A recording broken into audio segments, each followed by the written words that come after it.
Our training continues where we just try to do all we can from the land. The land crew is probably more important than the ocean crew because that's where the resource comes from, that's where the family is. That's the home. Voyaging really comes from your community and the strength of your community. From Makali's beginning, it was our community that helped to make Makali a reality.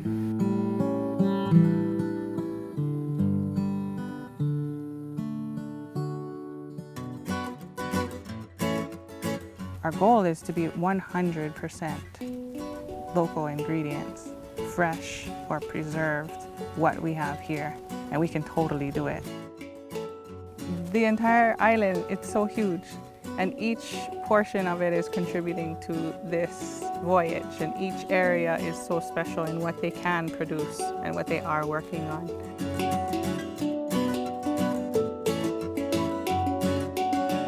Here at Kanu, just to give you an example, our garden coordinator, Heather, she has set up each classroom to grow a different crop that will be put into a vegetable soup. So my position here at Hanauna is garden coordinator, and I help them grow beautiful gardens like this. Actually, the kids are like, we want to grow this and that, and we kind of let them choose too. It's not particularly me saying, you're gonna grow this. Like, what would you, if you were on the va'a, what would you be ono for, you know?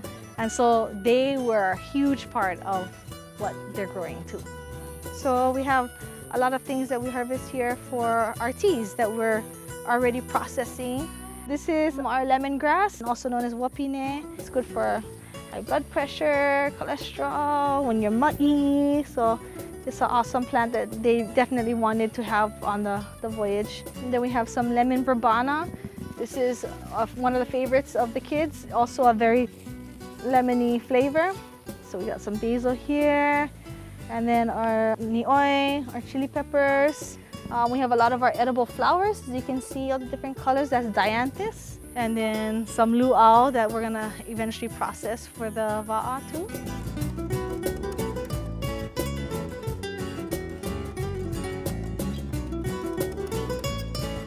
Actually, our first class taught 15 teachers, kumu, kupuna, and samakua, and we taught them how to preserve. So we did pressure canning, pickling, jams and jellies. Schools now are looking to put food on their shelves for their schools. We never even thought of that, but you know, they're seeing the possibility that they can do now. So that's exciting. I give thanks to Uncle Chad who asked the question originally, is it possible? It was a scary question, and I'm glad that we all said yes and went 100% gung-ho.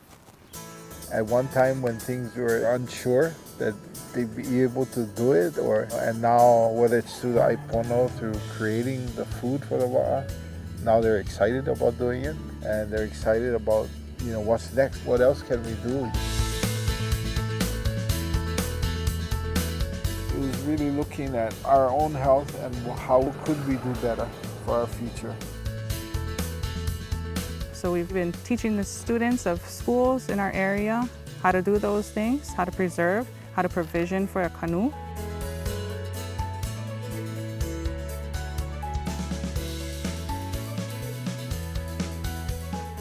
In terms of cordage, we've also taught our kumu how to process mai'a with antikavehi. They just like, I would never ever imagine this came from the banana.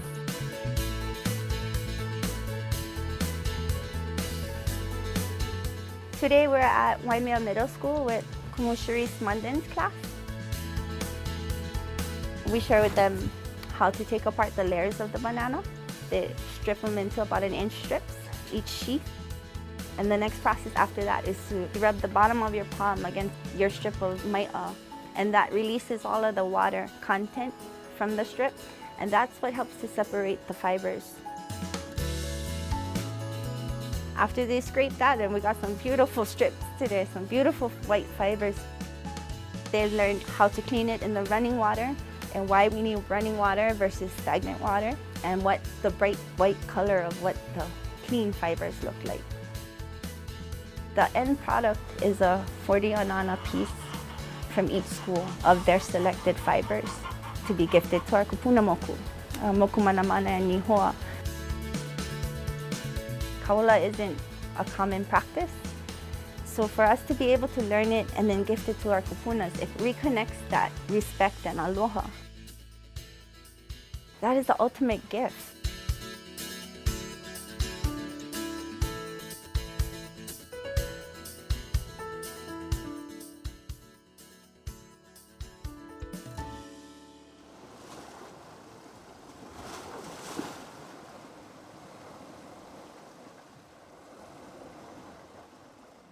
Year 2, we did a trip around the island. 2-6.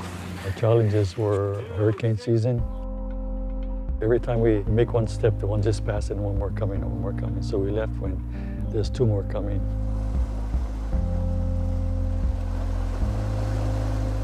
We went to Hana this last time.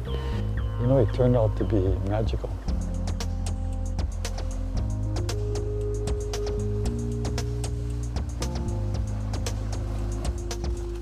We have history between here and Hana, history between the chiefs, the genealogy history. We got to learn all these things that we never spent that kind of time before. Went into the mountains, went to all like their sacred places.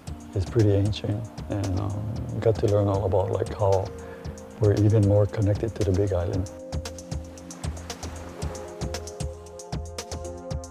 Those kind of experiences we need to do more of them. We need to go back and do more stuff and not just to get introduced for one time and it's all over. You cannot walk away unless you have some kind of plan to come back to do more. So I think for a boarding side, for training side, that was very helpful. Overall, the trainings really helped everybody grow, how they progress from where they start, and they just take off.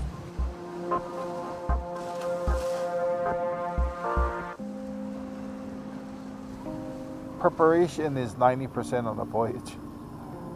And this last 2 years have been huge to prepare our crew, to understand what it is that they're going to need to do to be able to successfully reach their destination and then return home. What Hanauna Ola has allowed Nakalaiva'a and Makali'i to do is to really take our voyaging to another step. Being conscious about preparation, whether it be the aipono or whether it be the creation of kaula, that Hanauna Ola has really allowed all of us to make that a conscious decision for ourselves and not to leave it to an afterthought of what we could have done better. Right now, we are taking those steps to do things better.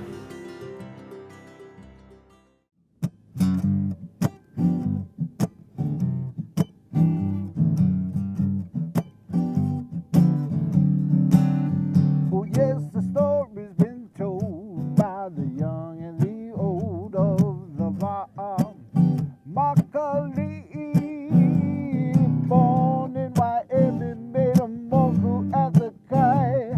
Hepi olualane akupuna stand by, blessed by Akua as her host kiss the sea.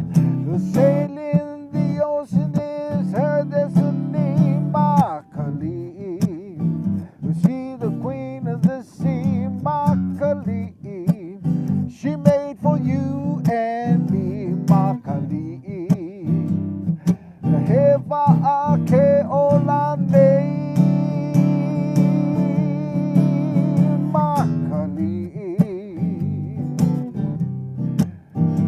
She's a va'a.